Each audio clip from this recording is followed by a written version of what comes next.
Hi everyone, this is Dr. Lagos, and I'd like to welcome you to History 100, the Introduction to Historical Skills for the Spring Semester of 2021. I will be your instructor for the course, and this is a purely online course. Here in this class, we're going to learn how to write a research paper. How do you structure a paper? How do you write a thesis statement? And the process of researching and incorporating all your sources in a paper. Let's begin by going through our Start Here message.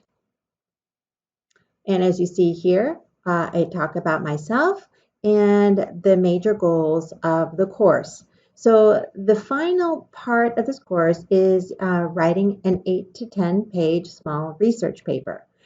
You're going to learn all of the skills necessary to write not only an 8 to 10 page paper, but a 20 to 25 page paper that you'll be required to write in History 197. This course is one of the most challenging in the entire department.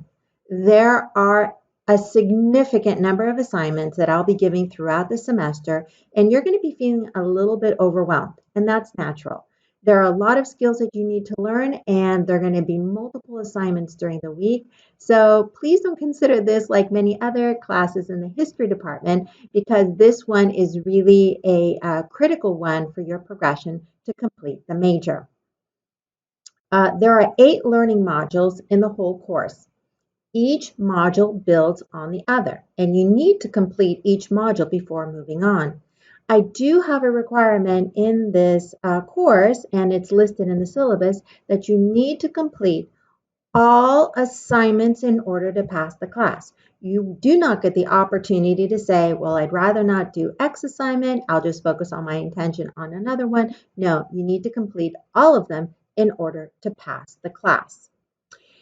In order to contact me, now that we're in a COVID situation, and hopefully we'll be coming to the end of it this calendar year or academic year, I prefer that you send me an email, and we can always schedule a Zoom meeting. We can always schedule a telephone meeting, and those have been really successful over the past 2 semesters that I've been teaching online. So the other thing to know about me is that I'm really kind of quick in answering my emails. Typically, you're going to get an email if you send it to me during business hours within the same day. Over the weekend, it might take me a day or so to get back to you, but I always try to be conscientious of answering my emails. I think it's more of my personality that I just like to deal with things and move on, as opposed to seeing things pile up. So here is my telephone number that if I'm in the office, you could definitely call and reach me. But again, please try to send me an email so we could set up a time if we can't solve everything via email. So I understand sometimes it's hard via email, so I like Zooms or telephones. Okay, let us now go to the syllabus so we can go through and see what is required in this course.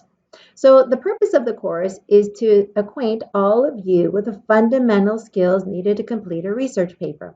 You're going to learn the difference between a primary and secondary source, how to craft a successful thesis statement, and then integrating all of your sources into a mini research paper. Each one of these skills you're going to be using in other upper division history courses. The ultimate course that you're going to be taking to complete the major is History 197. And I hope that you all can print out some of the information that I have, some of the attachments that I have in this course, and keep it for future reference. So let's go through what the grading is comprised of. And one is participation. You're going to have 15 short written assignments. You're going to have an essay on Greek history. You're going to have online grammar and citation exercises. You'll be writing a bibliographical essay, a rough draft of the research paper, and then your final draft of the research paper. Each one of these assignments is structured in a way to help you and to prepare you to write the research paper. So they all build on each other. And as you see that there's Greek history in this, let me just let you all know as a disclaimer that the research topic that you're all going to select has to do with Greece. Either Greek literature, it could be Greek art, it could be Greek politics. I would prefer it to be more in the modern period because there you'll have more accessible online primary sources to use for your paper.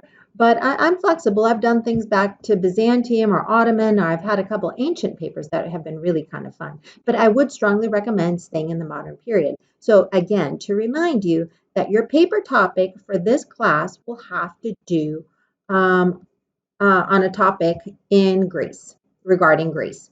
So we will be working on that. So your first couple of assignments are basically to watch some lectures from me. You're going to get 4 really big lectures, and then we're tiring to actually videotape. So you're going to learn a little bit about Greece. In these lectures, I offer some helpful hints on possible paper topics. So just keep an eye out on that as you watch the videos. And you're going to learn about Greek history, a little bit about Greek culture. And so think about topics that might interest you. This is the best way to begin the course, thinking of a good topic, maybe 1 or 2, and we're going to be carrying it through the semester.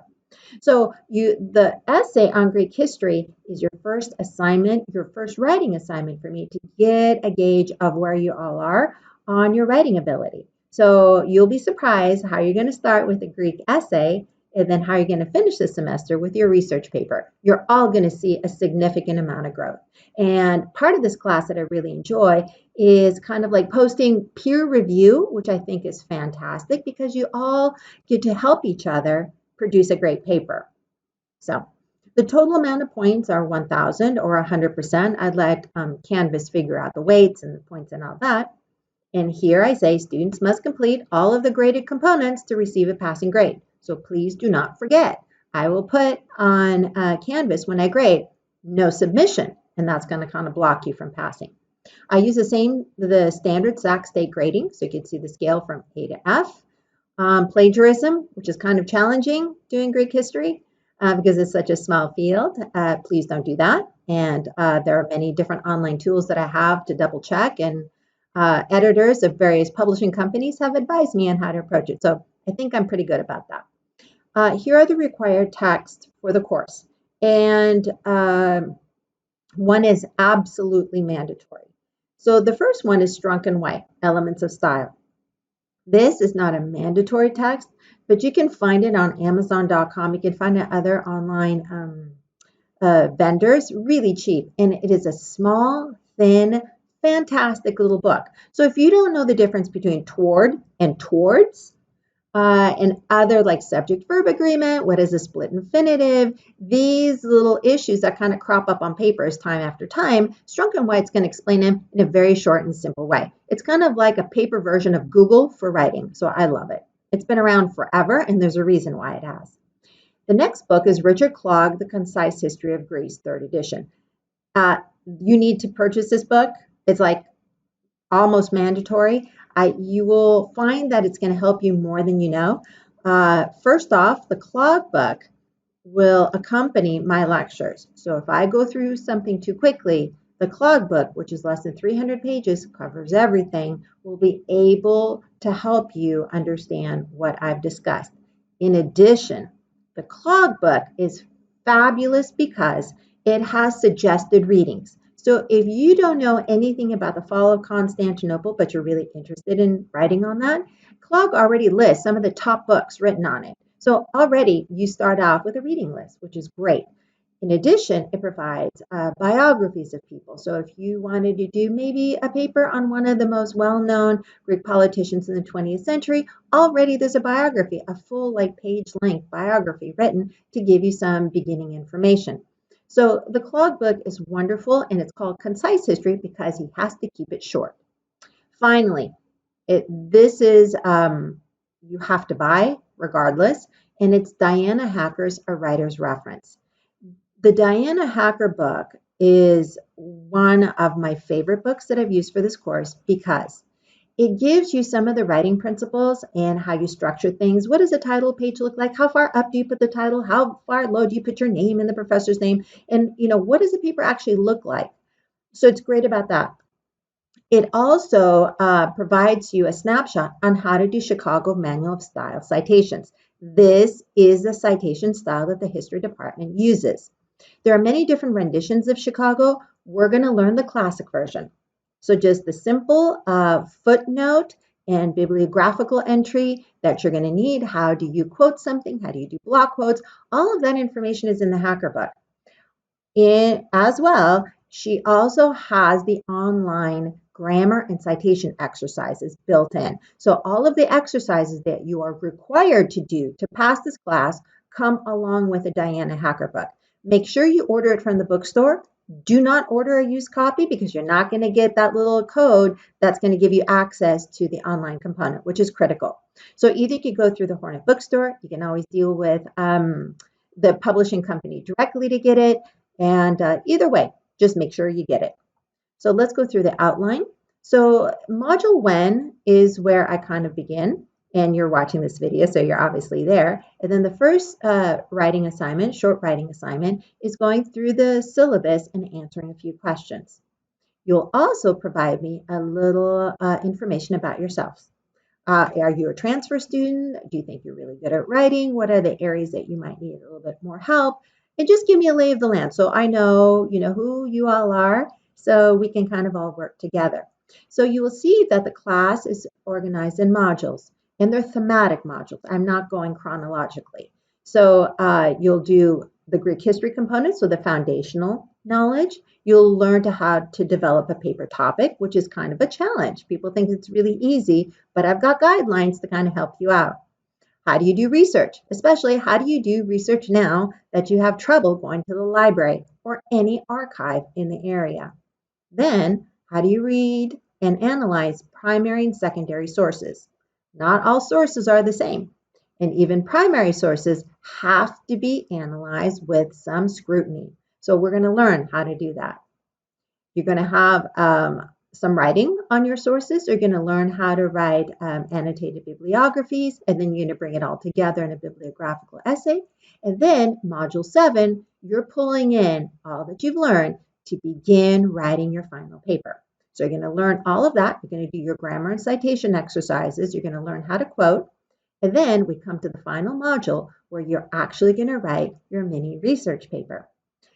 One of the best parts of the class, the way I've designed it, is that you're going to submit a rough draft to me, and we're going to do peer reviews of each other's rough drafts.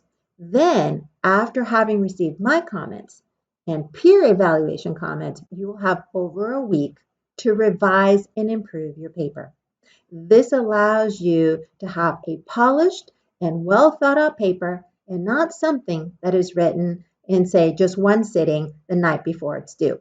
You'll be very pleased with your papers, and I know you'll be able to use them as samples for, say, a graduate application or for any other schools. So it's a really good exercise, and you're going to learn how to go through the proofreading process and to really have something that you're proud of at the end of the semester. So please go through the syllabus. If you have any questions, please contact me. I look forward to hearing from you. We'll be all working together. And again, I'll be reminding you throughout the course, as things kind of ramp up and get harder and harder, it is one of the hardest courses in the department, and you're going to have an inordinate amount of work to complete. Please do not try to have 2 or 3 jobs, because once you fall behind, it's not going to go well. So try to keep that in mind as you begin. Welcome to the course, and I will talk to you soon. Have a great day.